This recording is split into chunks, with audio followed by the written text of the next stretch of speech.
পড়তে যাও আসতে যাও, পড়তে হবে, নকল আর হবে না। নকল হবে? আমি হচ্ছি সেই অভাগা গোল পাগল শিক্ষামন্ত্রী যে কিনা বলেছিল পড়তে হবে, নকল আর হবে না।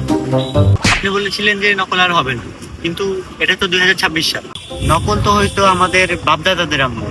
তাহলে আপনি আসলে কেন বলেছিলেন? আসলে আমি তো ওকে ওকে, আমি অপশন দিচ্ছি। অপশন এ, সেই সময় টুনটুনিতে বিষ পিঁপড়ে কামড়িয়েছিল, এই জন্য আপনি বলেছিলেন নকল আর হবে না।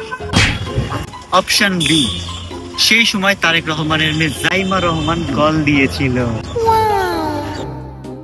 অপশন সি, নাকি অনেকদিন যাবত পর্ন ভিডিও দেখেননি।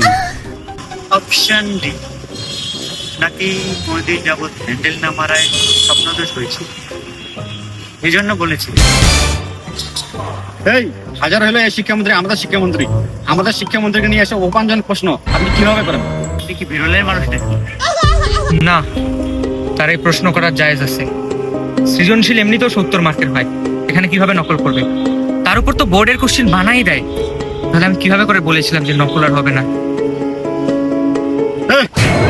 তোর শিক্ষামন্ত্রী বানিয়েছে কেন? শেষমেশ বিরলের মানুষের কাছে অপমান। ঠিক, আমি আর ইন্টারভিউ নিব না। আপনাকে মনে হয় বেশি কষ্ট দিয়ে হয়েছে। ভাই ভাই, আসেন আসেন, ইন্টারভিউটা নেন।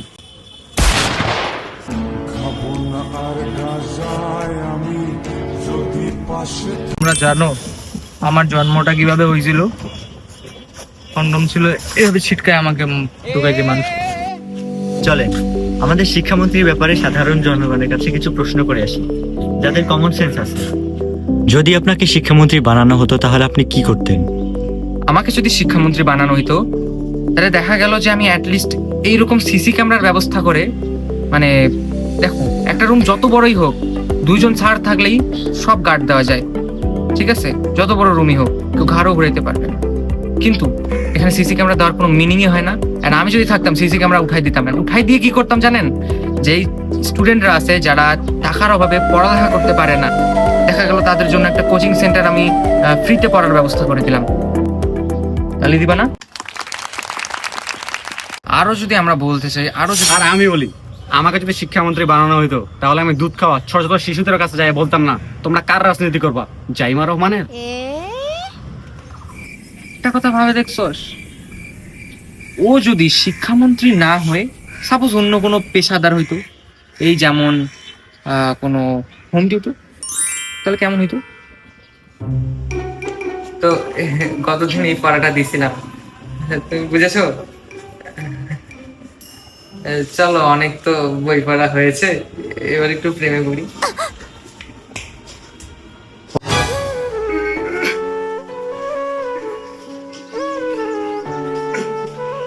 আমার বাংলাদেশ সোনার বাংলাদেশ। বাবা তোর কি হয়েছে? বাবা বাবা তোর কি হয়েছে? বাবা কি হয়েছে? বাবা কি হয়েছে? বাবা তুই কান্না করছো কেন? কান্না করছো কেন? কি কি বলো বলো, আমাকে বলো। আর বলিস না রে বাপ, এই অভাবের সংসারে জীবনটা আমার তেনা তেনা হয়ে গেল রে। বাবা শুনো, আমার কথা শুনো।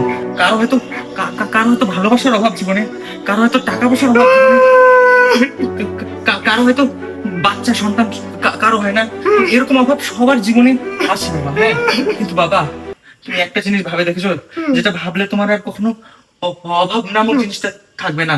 সেটা কি জানো? আমাদের যে শিক্ষামন্ত্রী আছে, ওর শিক্ষারই অভাব। আমার বাংলাদেশ